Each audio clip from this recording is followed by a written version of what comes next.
Hi friends, എല്ലാവർക്കും scorers മൈലേക്ക് സ്വാഗതം. Okay friends, വീഡിയോയിട്ട് തുടക്കം.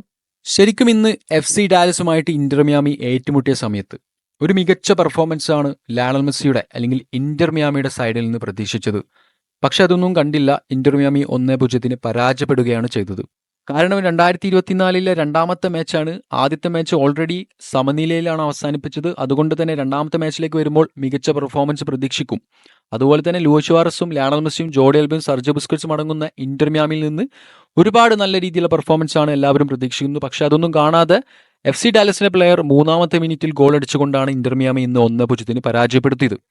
അതുപോലെ തന്നെ കഴിഞ്ഞ സീസണിൽ MLS വന്ന ലയണൽ മെസ്സി വളരെ അവസാന ഘട്ടത്തിലാണ് വന്നത്. അതുകൊണ്ട് തന്നെ MLS എന്ന് പറഞ്ഞ ആ ഒരു കപ്പിൽ മികച്ച ഇമ്പാക്റ്റ് ഒന്നും ഉണ്ടാക്കാൻ ലയണൽ മെസ്സി സാധിച്ചിട്ടില്ല.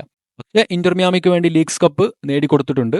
പക്ഷേ ഈ ഒരു MLS സീസണിൽ മികച്ച പെർഫോമൻസ് പ്രതീക്ഷിക്കുന്ന ബെക്കാമിനെ സംബന്ധിച്ച് ഇത് വളരെ നിരാശയേറിയ ഒരു വാർത്തയാണ്. MLS പ്രീ സീസണിൽ ആദ്യ മത്സരം പരാജയപ്പെടുന്നത് എന്ന് പറയുന്നത്. ഓക്കെ, എനിവേ ഇമ്പോർട്ടൻ്റ് ആയിട്ടുള്ള മാച്ച് വരുമ്പോൾ ലയണൽ മെസ്സി തകർക്കും എന്നുള്ളത് ഉറപ്പായിട്ടുള്ള ഒരു കാര്യമാണ്. ഓക്കെ, ഈ ഒരു തോൽവി സോഷ്യൽ മീഡിയയിൽ വൈറലായിക്കൊണ്ടിരിക്കുകയാണ്. ഇന്റർ മിയാമിയുടെ ഈ ഒരു തോൽവി.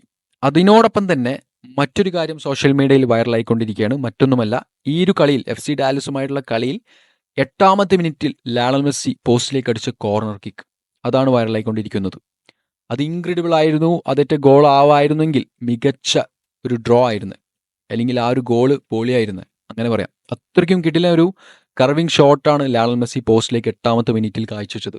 ആ കിക്ക് ശ്രദ്ധിച്ച് നമുക്ക് മനസ്സിലാവും, ഗോൾ കീപ്പർ ലൈനിൽ നിന്ന് കുറച്ച് അകലെയാണെന്ന് മനസ്സിലാക്കി ലയണൽ മെസ്സി കുറച്ച് ഹൈ ലെവലായിട്ടുള്ള ഒരു കർവിംഗ് ഷോട്ടാണ് പോസ്റ്റിലേക്ക് കാഴ്ചവെച്ചത്. അതുകൊണ്ട് തന്നെയാണ് ഗോൾ കീപ്പറിന് ചാടി തടത്തേണ്ടി വന്നത്. Anyway it's incredible shot. അത് ഗോളായിരുന്നെങ്കിൽ പൊളിച്ചേനെ എന്ന് പറയാം.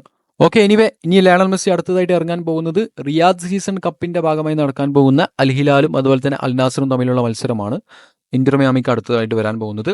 2024 ഇനി ജയം കാണാൻ വേണ്ടി ഇന്റർ മിയാമി ഇനിയും വെയിറ്റ് ചെയ്യേണ്ടി വരും.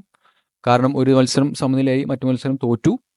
ഓക്കെ ഫ്രണ്ട്സ്, വീഡിയോ അവസാനിപ്പിക്കുന്നു. ഇതുപോലത്തെ പുതിയ വീഡിയോകളുമായി സ്കോറേഴ്സ് മൈൻഡ് നിങ്ങൾ മുന്നിലേക്ക് എത്തുവാൻ ചാനൽ സപ്പോർട്ട് ചെയ്യുക, ലൈക്ക് ചെയ്യുക, സബ്സ്ക്രൈബ് ചെയ്യുക. നമ്മുടെ ചാനൽ ഇതുവരെ സബ്സ്ക്രൈബ് ചെയ്തിട്ടുണ്ടെങ്കിൽ എത്രയും പെട്ടെന്ന് സബ് ചെയ്ത് നമ്മൾ സപ്പോർട്ട് ചെയ്യുക.